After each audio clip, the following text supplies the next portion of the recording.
With the Redfin app, you'll know the moment your next place hits the market. Whether you're looking to buy your dream home or rent a sweet apartment, give Redfin your gotta-have-it wish list of property features, and you'll receive real-time notifications tailored just for you.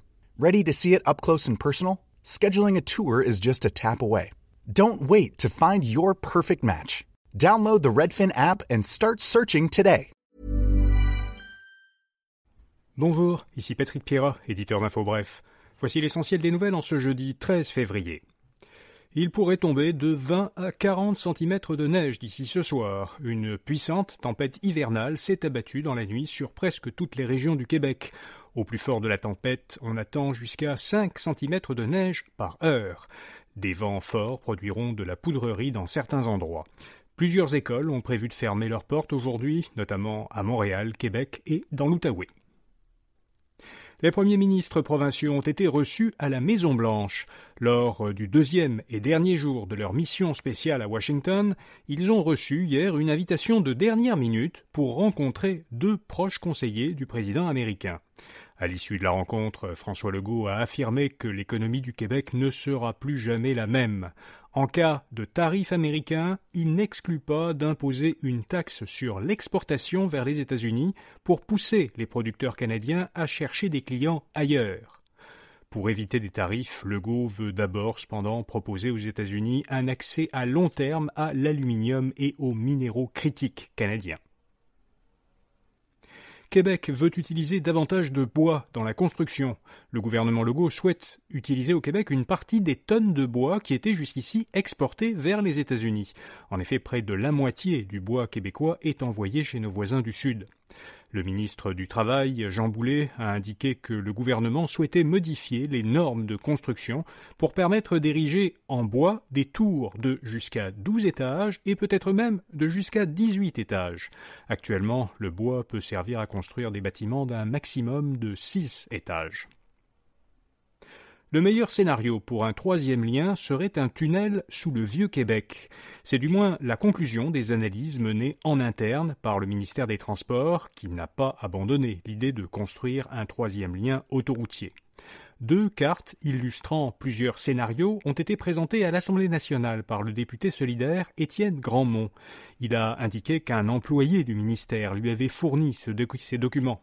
L'employé lui aurait précisé que le meilleur scénario, qui serait donc le tunnel sous le Vieux-Québec, n'obtenait pas la note de passage, selon une grille d'analyse qui tiendrait compte de plusieurs enjeux, dont l'environnement, les transports, le coût, le patrimoine et l'urbanisme.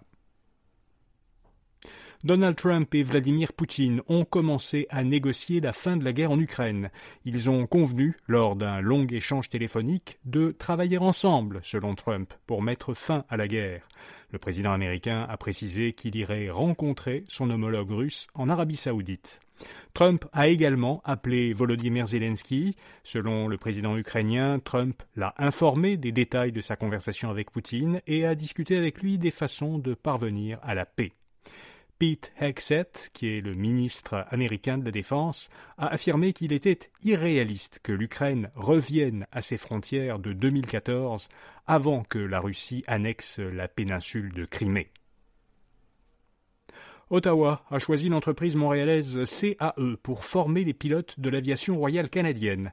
CAE, qui se spécialise dans les simulateurs de vol et la formation en pilotage d'avions, a été désignée comme partenaire stratégique du gouvernement fédéral. L'entreprise devra élaborer un programme d'entraînement pour les pilotes des futurs avions de chasse CF-35A. Ce contrat de 5 milliards de dollars s'étirera sur 37 ans. L'aviation royale canadienne doit recevoir l'an prochain ses premiers appareils CF-35A. Ils remplaceront progressivement les CF-18. La coopérative laitière Agropur surveille la menace tarifaire. Agropur, qui détient les marques Natrel, Québon et les fromages Oka, a dévoilé un chiffre d'affaires record de 8,8 milliards de dollars pour son exercice terminé fin octobre. La coopérative a toutefois prévenu que la menace d'une guerre tarifaire avec les États-Unis pourrait la forcer à reporter certains investissements. La coopérative pourrait également souffrir d'une éventuelle remise en question du système de gestion de l'offre, un système qui est très critiqué par Donald Trump. L'inflation aux États-Unis a accéléré pour un 4e mois consécutif. Le taux d'inflation sur 12 mois est monté de 2,9% en novembre à 3% en décembre. Quelques minutes avant la publication de cette donnée, Donald Trump avait de nouveau appelé la Réserve fédérale à baisser ses taux afin de soutenir ses politiques de tarifs douaniers. Or, cette nouvelle petite accélération de l'inflation pourrait plutôt pousser la Réserve fédérale américaine à attendre avant de réduire ses taux. La cotisation moyenne au REER a plus que doublé en 10 ans. Selon un sondage de la Banque de Montréal sur la retraite, les cotisations moyennes des Canadiens à leur REER pour l'année fiscale 2024 devraient approcher 7 500 $. C'est 14% de plus que l'an dernier et 2,5 fois plus qu'en 2014, il y a 10 ans. Pour financer leur retraite, les Canadiens pensent qu'ils auront besoin, en moyenne, d'accumuler un peu plus de 1,5 million de dollars.